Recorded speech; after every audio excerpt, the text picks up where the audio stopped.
Our Pupil Leadership Team would like you to welcome Mr. Al Kingsley to Peareswood Primary School. Thank you for coming to visit us. Thank you for having me. It's lovely to be here. Ambition is important value to us because we think everyone should be able to do the best they can be. What ambition did you have when you started your career, and how have they changed over time?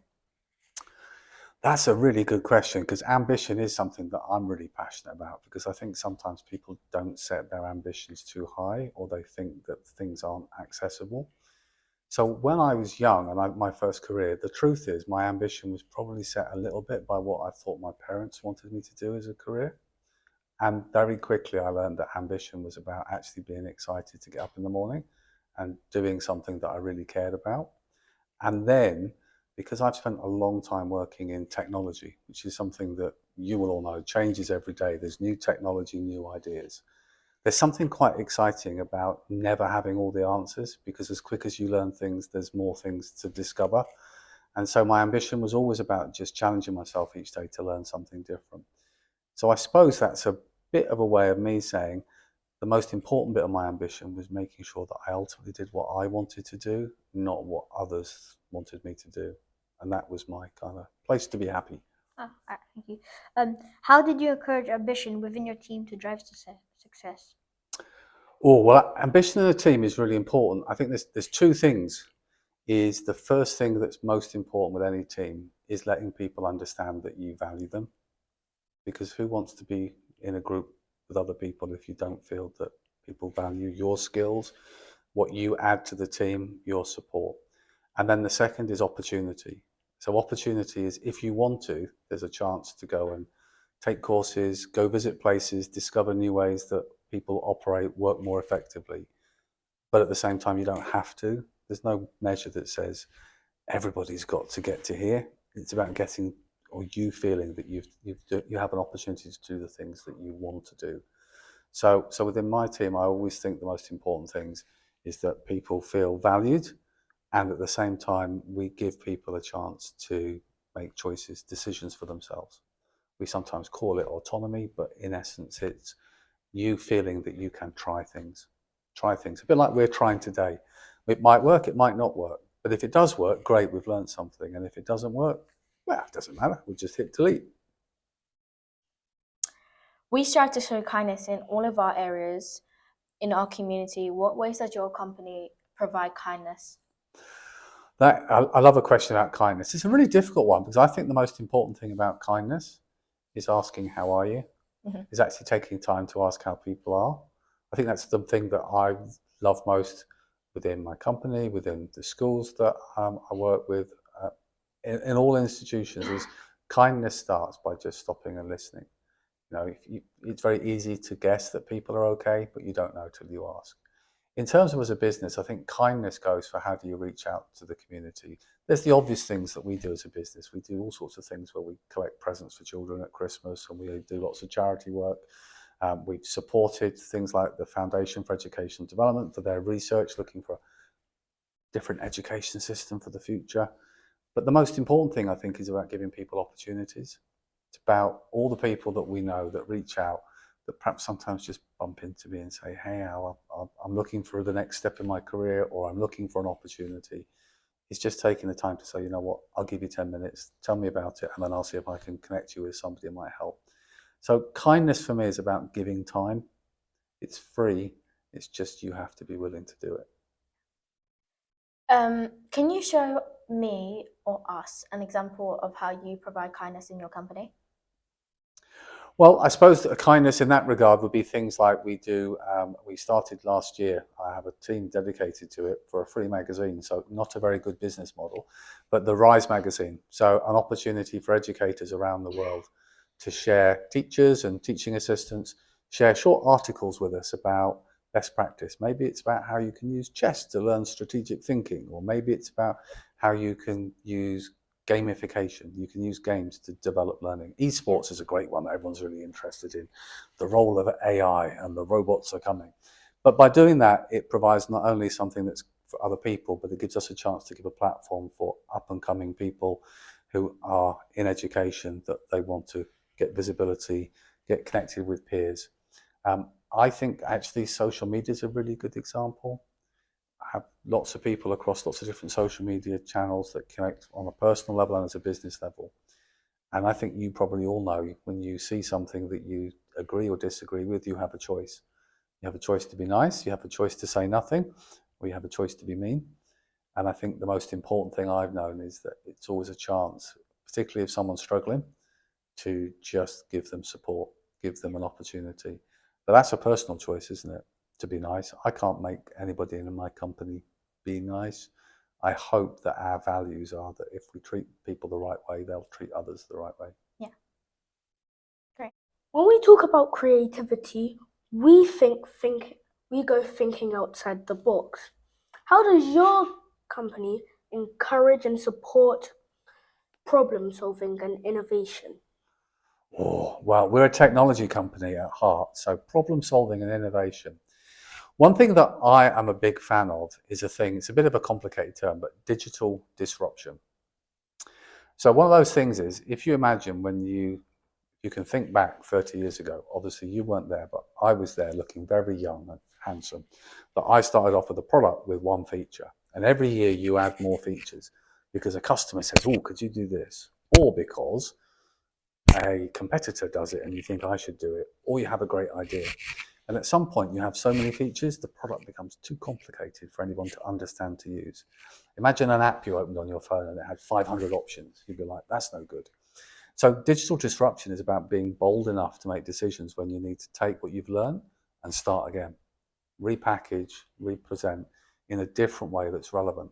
And that's really brave, because as a vendor, you can say, I'll carry on selling what I've got that's in the factory and make money on every transaction, or I can actually choose to start all over again and incur all the cost of rebuilding because I know in the long term this will be better for our customers.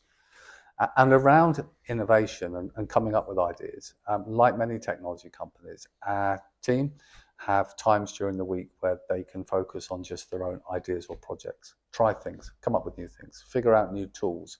We have our network, our office, how it's connected, like in your school. There's a separate area so that it's safe, where they can try different applications and they can play with things.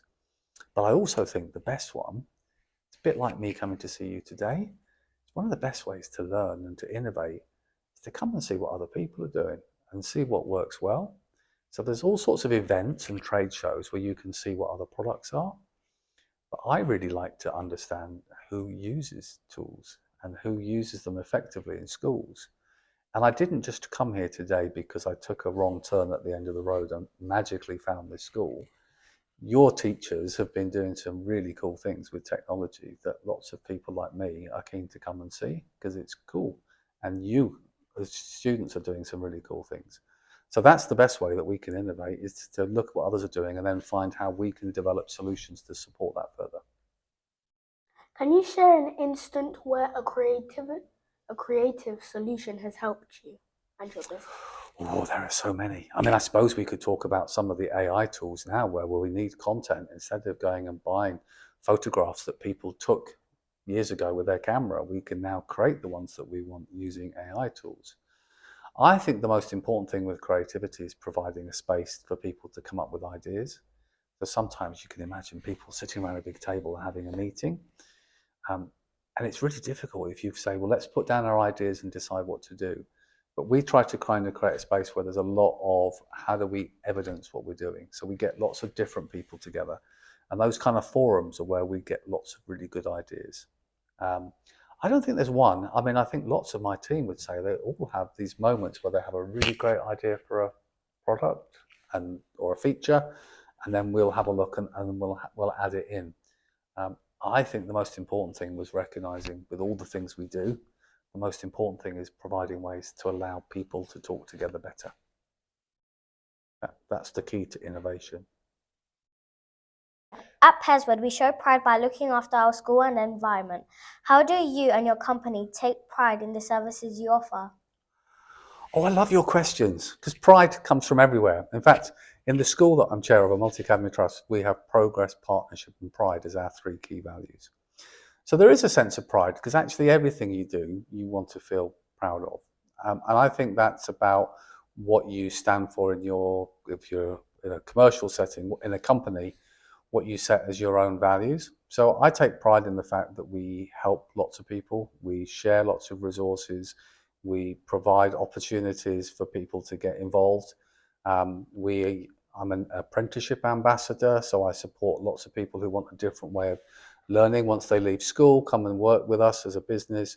We provide magazines free for teachers. We do all sorts of things that allow us to say, well, we do one job where we make things that ultimately we sell, but we also use the fact that we have that capacity to do lots of good things that benefit the community. And I think that's the same for people. If you have the opportunity, particularly when you get really old like me now, and you know lots of people, then you can use your connections to help other people who are starting in their career. That for me gives you pride, because it gives, there's the next generation of things. But it should always be pride.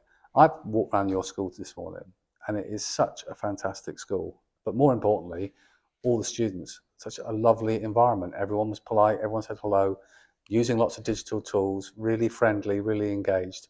That's something you should be really proud of. And you probably won't know because you don't go to other schools, but if you did, they're not all as lovely as this. Can you share an example of a time when taking pride in your work has positively impacted the success of the company as a whole? Actually, I can tell you the other way around, which is if you take pride in your product, sometimes it can cost you, because the easy option in business is to make something quick and cheap and then sell it. That's the best way to make some extra profit. But actually, for longevity, you have to take a long time to develop a product, and you have to really refine it working with people to make it really good. And then you also have to recognize that the audience you're selling to don't always have a lot of money, so you have to sell it at low cost. So you don't make very much money, but you can make money in the long term by building relationships. And in the case of my business, we're just over 33 years now. And so you can either choose to do something quick, but it will cost you in the long run, or you can choose to take your time and do it right and not be greedy, be patient. At Peareswood, we are all one big team. How important is collaboration to you, and how do you promote teamwork? Collaboration and teamwork is absolutely number one. The first thing about teamwork, I think I've talked about earlier, is about people feeling valued, appreciated. If you feel that other people value you, you want to be part of the team. The second thing with teamwork is people need to understand why you want them to help you do something. Better communication. Sometimes we say, hey, come here, do that. But if we understood why we were coming here and doing that, maybe people would be more collaborative. I think it's really important to recognize and respect that the best organizations are where the team work really well together, and it's always the sum of everybody. I always said to people, they said, what was your advice on growing your business out? And I said, the first rule of growing a business is to employ people who work for you who are better at each of the skills you want to do than you are. That's the best answer. Get amazing people in your team, and the chances are your team will be amazing. But you have to make people want to feel part of it. Can you describe a project that thrived due to strong collaboration in your team? I'd like to say every project. What we've chosen to do is when we innovate on a new product, we create a product team.